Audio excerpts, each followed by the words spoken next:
Massachusetts lawyer caught sneaking disguised drugs into a Rhode Island jail, the feds say. What is a Massachusetts lawyer doing in Rhode Island to begin with? And the headline says the feds say, oh, Diddy, your ass about to go federal. Folks, this is a love story gone wrong. This is just a situation you never want to find yourself in, trying to hold down a prisoner. You know, they say that love is blind. Just because somebody's in prison or jail doesn't mean that they're unlovable and they can't be in a relationship and have a good, happy relationship. I know people out here in the real world who are salty with prisoners that they've never even met because they're able to pull women and maybe they can't, and they're in jail. I'd be salty about that too, just to be honest. But this is a story similar to all of that, not the saltiness, but a relationship involving a prisoner. And what's interesting about this is who he was dating was his own lawyer. I don't know if that's really a conflict of interest, or maybe it wasn't his lawyer. Maybe at one point it was his lawyer. And then, you know, the lawyer had to recuse themselves from whatever the case may be because of Your Honor, I'm going to need to recuse myself because I'm banging my client. Yeah, they probably kept this under wraps. We recently did a video talking about an inmate in Texas who had $30,000 in his inmate trust account. And, you know, how silly and stupid all of that was, that he got caught, and the red flags that raised. Though this story is a little different because it doesn't involve the money, it does involve quite a bit of the stupid and silliness because of how they ended up getting caught.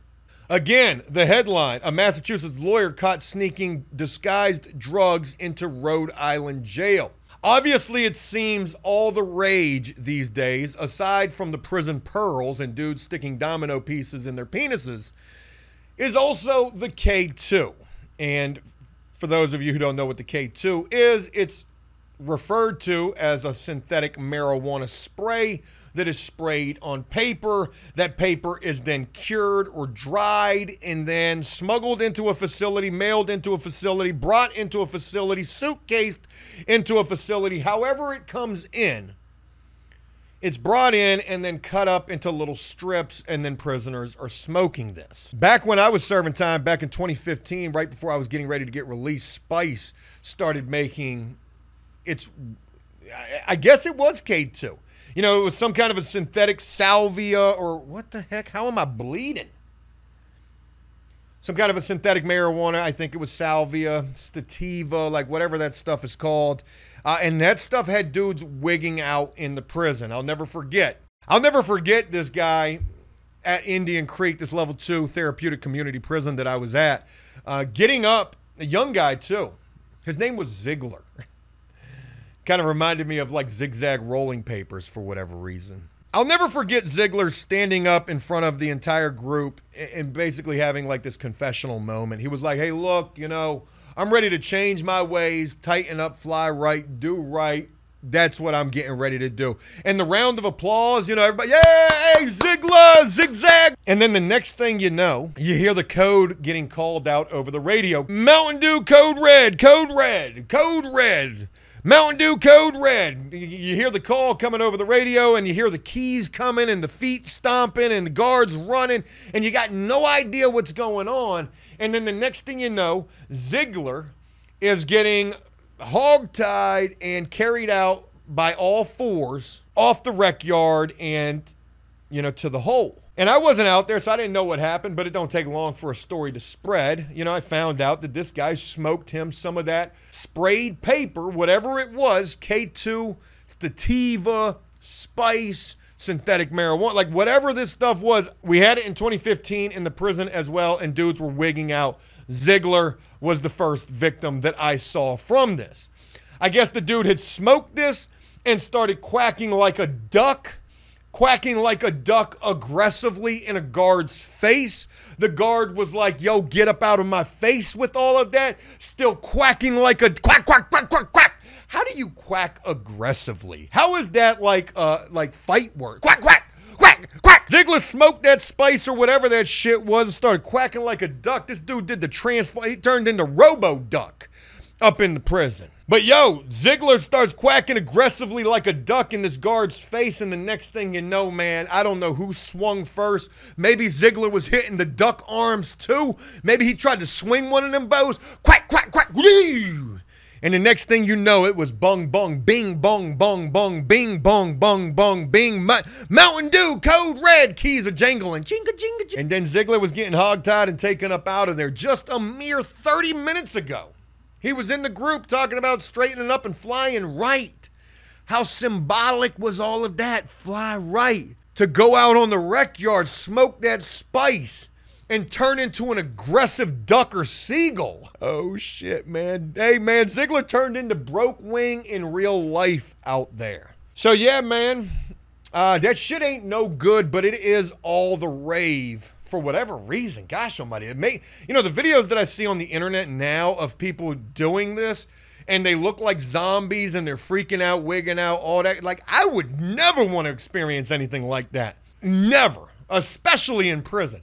You know, there's like places where you can have the worst possible trip at. Like, you need to be in a chilled environment, some Jimi Hendrix, some tie-dye, some black lights.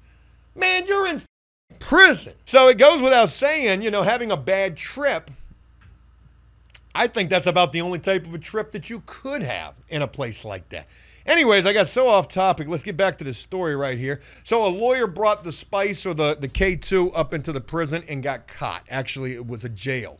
They found the papers with drugs on them. I feel so lightheaded and messed up.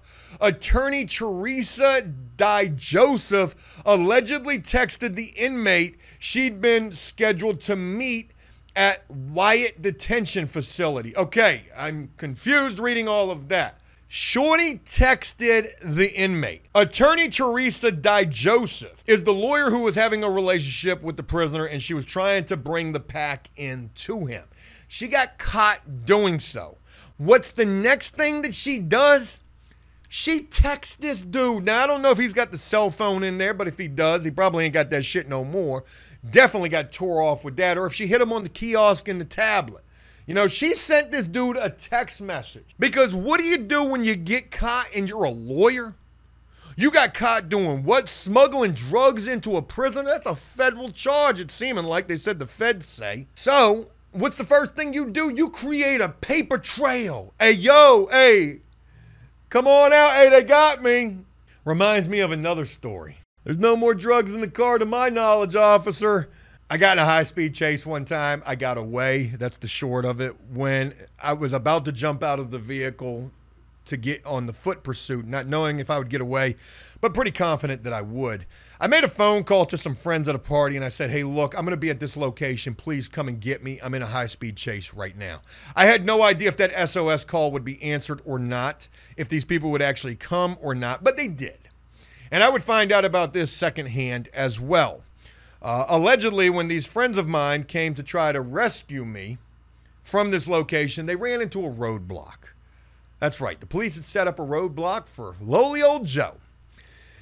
And, you know, I think they said something about like, yep, here comes the cavalry to come get them right here. And I don't know how they made that assessment or that stereotypical, that was a stereotypical comment right there. But anyways, when they stopped the car, put the flashlight in the car, there was a beer can sitting in the center console. And the cop seen the beer can, asked the driver, hey, is there anything else up in the... There's no drugs in the car to my knowledge, officer. He's talking about a beer can, for God's sake. I think all of them ended up getting in some trouble that night, just trying to come rescue me. But again, getting back to this story, the lawyer got caught trying to bring the drugs in, and then she immediately texts the prisoner and tells him they found the papers with the drugs on them. I feel so lightheaded and messed up. Yeah, she's trying to create a paper trail. Maybe she's trying to place like she didn't know, or maybe she's not the smartest egg in the carton, to say the least. You're a lawyer. What you gonna do? Like, why would you text this dude on presumably the tablet and tell him, hey, they found the papers with the drugs in them, if you weren't trying to set him up? A Massachusetts lawyer is among 4 people charged for allegedly scheming to smuggle synthetic marijuana into a Rhode Island jail, federal authorities said Tuesday. Shorty definitely went federal. Theresa DiJoseph of Woburn was arrested Tuesday morning, along with the woman suspected of handing her the contraband. Oh, well, shit, she didn't know. Hey, look, hey, this woman right here, she did it. Legal papers that were found to have been soaked in synthetic marijuana. They found the papers with the drugs on them. I feel so lightheaded and messed up. DiJoseph texted the inmate she had been scheduled to meet with minutes after having them confiscated. That's crazy. Reminds me of that movie, The Town. You remember when they were trying to get the girl to call Ben Affleck? You know, he was watching the whole time her apartment, and he could see the authorities sitting in there, and, you know, he knew that they knew that he knew that they were trying to set him up, or however all that went. The 50-year-old allegedly went on to say that a correctional officer had to be evaluated after handling the paperwork, adding, "I can't even drive." What are we talking about? A 50-year-old? The 50-year-old went on to say, are we talking about the lawyer in the text message that she was sending to the inmate? She must have painted a pretty vivid picture of this turning into an absolute shit show. They tried to call DiJoseph, who faces charges for attempt to distribute a controlled substance, providing a prohibited object to an inmate, and making a false statement. She was due to face a federal judge in Providence Tuesday. They tried to call her, but she didn't answer the phone. DiJoseph and the inmate, 46-year-old Sean Hart, who faces drug possession charges in Massachusetts, appeared to have been in a relationship based on the messages detailed in the federal criminal complaint. You dummy. You a lawyer. You're texting and emailing this dude, again, probably on the damn tablet. All of that shit is recorded and screened and monitored. And you're talking freely about the confiscation of these drugs. You ain't no lawyer I would want to have. That's for damn sure. They exchanged months before, talking about numerous emails and texts showcasing that they were in a relationship. She allegedly later told investigators that she had feelings for Hart, and that they had talked about having an intimate relationship, but they both had partners. Damn. Can you imagine the plight of the husband of the lawyer? Because for him, Jody number 10 is actually a prisoner. That's crazy. Jody, in this particular case, is locked up. After a visit last July where DiJoseph was reported to have been acting suspiciously, cut a hole in the pocket, some shit like that. Come sit a little closer to me, client of mine, so that we can discuss your case. A jail official reviewed their communications and found she had apparently been betting on sports on Hart's behalf, as well as sending him photos. Oh, shit. This lawyer was sending him the flicks. I wonder what kind of photos she was actually sending him. She was prohibited from visiting him in person without plexiglass between them, according to court paperwork, though that restriction was lifted in November, I guess, of last year. And here it is in July. And look at what you done did. They done lifted the restriction to allow y'all to carry on your little relationship. And now you got caught bringing him to pack. This is a bad look and a black eye for relationships involving prisoners and people going to be acting right in accordance with, you know, how they're supposed to act, right? But, you know, who cares? You push the envelope, literally, especially the one that's got the K2 synthetic marijuana laced paperwork up inside of it. Ahead of the December 1st visit, DiJoseph was seen on a security camera meeting with the Connecticut-based girlfriend of another Wyatt detainee, according to the court paperwork, which showed messages between the parties allegedly coordinating the drop-off. Oh, shit. They said that the restriction between these two was lifted in November, but now they're saying December the 1st is when this took place. When did this story come out? The story was published yesterday. So why are we talking about shit that happened in December. Were they just charged for all of this? Indicted or whatever? When DiJoseph arrived at the jail, she signed a form acknowledging it's illegal to bring in drugs, according to the complaint. But when an officer examined a manila folder she brought with her, he can be seen sniffing one and calls over a supervisor. Oh, shit. Can you imagine her little Junes puckering up right there? Hey, we need a supervisor over here. Code Red Mountain Dew. Code Red Mountain Dew. I need a supervisor over here right now. Oh, yeah, her Junes were getting tight right then. The supervisor determined that 10 sheets had been soaked in synthetic marijuana, also known as K2, each of which can sell for $1,000 to $4,000, the complaint said. An FBI laboratory eventually confirmed the presence of synthetic marijuana on the paperwork. Gosh almighty. How many pages? 10 sheets? Yo, they was about to make 40 racks up in the jail.